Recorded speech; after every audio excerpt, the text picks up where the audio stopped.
Signs you guys will eventually date. Number 1, if they're like a brother or sister to you, but when you see someone hurt them, you're immediately also hurt because you can't imagine someone doing that to them. And equally, if someone shows interest in them, you never approve of them because they can never be good enough for that person, because you're low-key jealous it's not you. Number 2, when you guys are in group settings, you always gravitate towards each other. And sometimes you two are the last ones standing. But the real reason you do this is because you feel safe around them. Number 3, you guys talk 24/7, like way more than normal friends do. To the point it's like this person has become a routine in your life. And if you don't hear from them, it's weird. So they'll be living rent-free in your head until they reply again. Number 4, if you guys both have similar goals and dreams and talk about them often, subconsciously, you already know that this could go long term because their future plans align with yours. And speaking of dreams, if they start appearing in your dreams and they've told you they've had dreams about you too, just date already and get a room, please.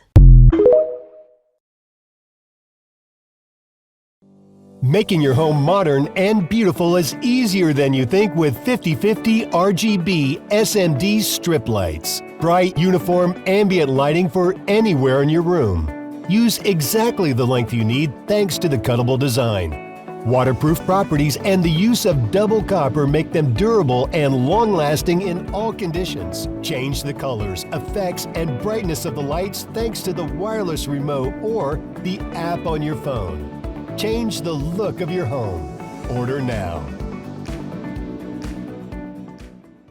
This is things guys say and what they actually mean. Number 1, when a guy says that he's fine, he's absolutely not fine. He just doesn't want to talk about it, so don't press him on it. If he was actually okay, he'd say I'm good. Number 2, when you ask a guy what he's thinking about and he says nothing, it either genuinely is nothing, like there's tumbleweeds going on in there, or it's the most weirdest, random, outrageous thing that he just doesn't want to tell you. Because if he did do that, he runs the risk of you thinking he's weird and then never looking at him the same again.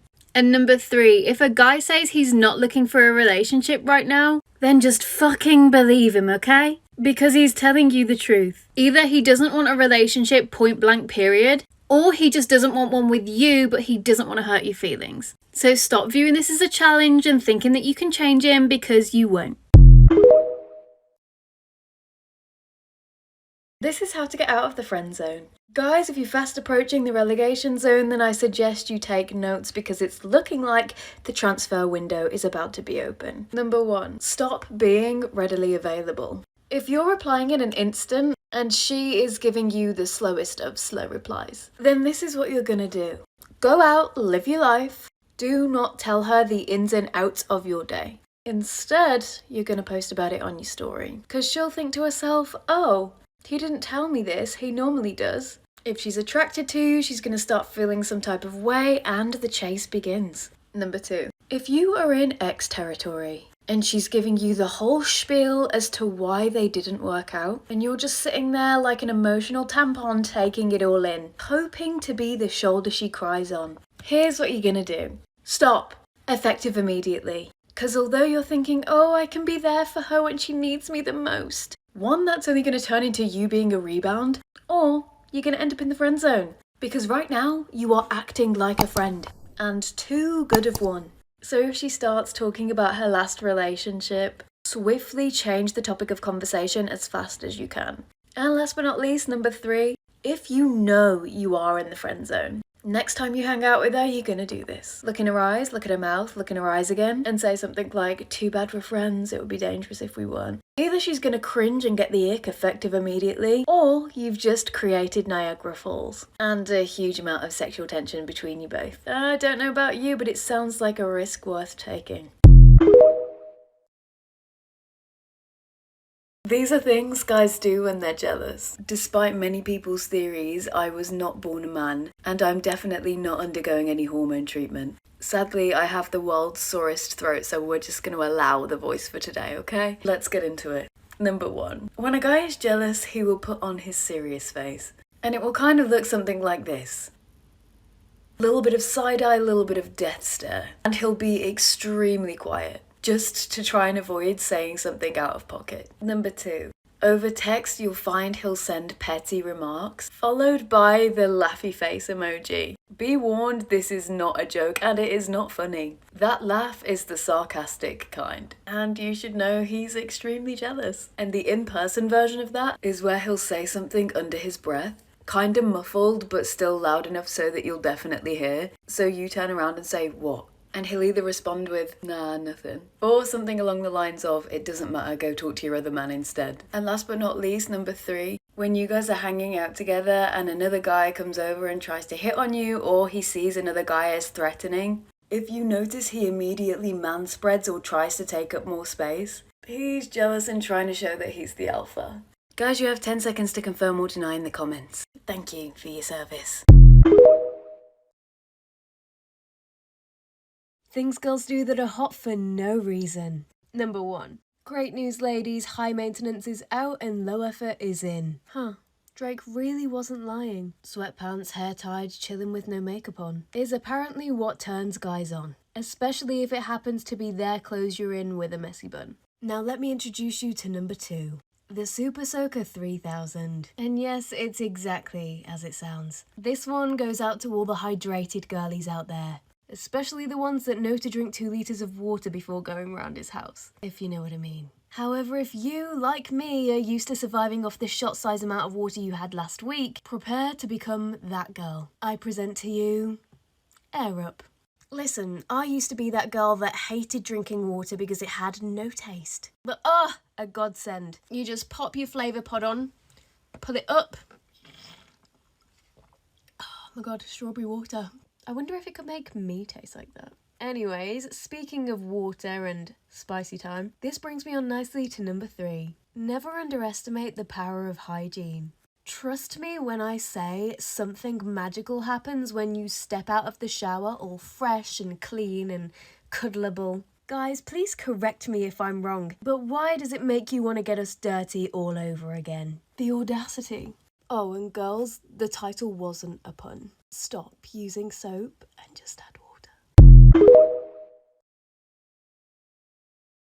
This is how to make him nervous over text. Number 1. Now let's say you guys are in the talking stage and you talk every single day. Don't be scared about being the first person to text. Instead of sending the average "good morning, how did you sleep" text, say something like, "Wake up, I miss you." He's gonna know he was the first thing on your mind in the morning and is not gonna know how to act. Number 2. Letting him know in different ways that you're thinking of him when he's not there. Hear me out, okay? Something like, "I told my friends about you." Or if you want to be less direct, you could always say something like, "Oh, me and my friends were talking earlier and we were just talking about how you." Or let's say you go somewhere and do something fun, being like, "Oh my god, yeah, I had such a great time, but it would have been so good if you were here. You would have loved this." It's gonna give him butterflies. And number 3, which to me is absolutely key, is having a good flirt to tease ratio. Doing the first 2, you're telling him you miss him and you wish he was with you. Now you need to balance that out with teasing and banter. So any running inside jokes you have, drop them now. And thank me later because this boy is about to become obsessed with you. This is how to make him obsessed with you. Number 1. Now trust me on this one, just wear the colour red. Whether it's your underwear or your nails or your lips. For some reason there is just something so sultry about wearing red. Apparently, it's because guys grew up seeing female figures wearing red, which sounds crazy, but as adults, they are so attracted to that colour. So I'm just saying, this Valentine's Day, you know what you need to be doing. Number 2, you've got to show him that you're comfortable enough to just be able to walk away. Guys will go crazy over a woman that wants him but doesn't need him, and is very comfortable setting boundaries and walking away should she need to. Because guys will always want what they can't have. And number 3, guys find confidence so attractive. It sounds dumb, but in order for a guy to be obsessed with you, you've got to be a little bit obsessed with yourself. This is how to get the fuck over a situationship. If you're of legal age, go grab yourself a glass, you're gonna need it. Let's begin. The first thing I'm gonna need you to do, as much as I know you've checked your star sign compatibility and thought about how your name would sound with their last name, is to realise that it never made it to a relationship.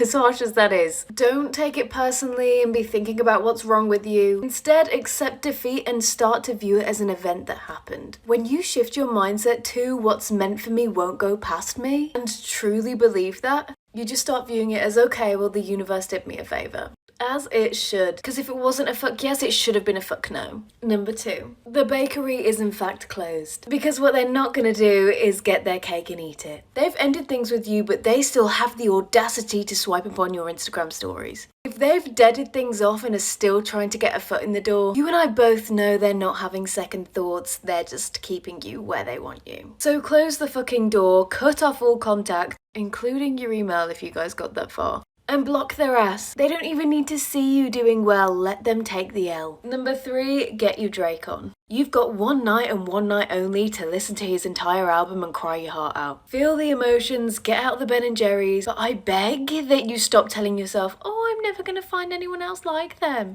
Get a grip, they just weren't your person. And last but not least, number 4, you can do 2 things. Number 1, write down all the reasons you guys would never have worked, and the things that you disliked about them. Because whenever you spiral, which you will, and start thinking about all the great times that you had together, this list is gonna keep you sane, trust me. Or number 2, which somehow I don't think will be a fan favourite, is forgiving them. Write them a letter telling them you forgive them, but don't send it. You're doing this for you, not them. And then get creative and dispose of it how you see fit.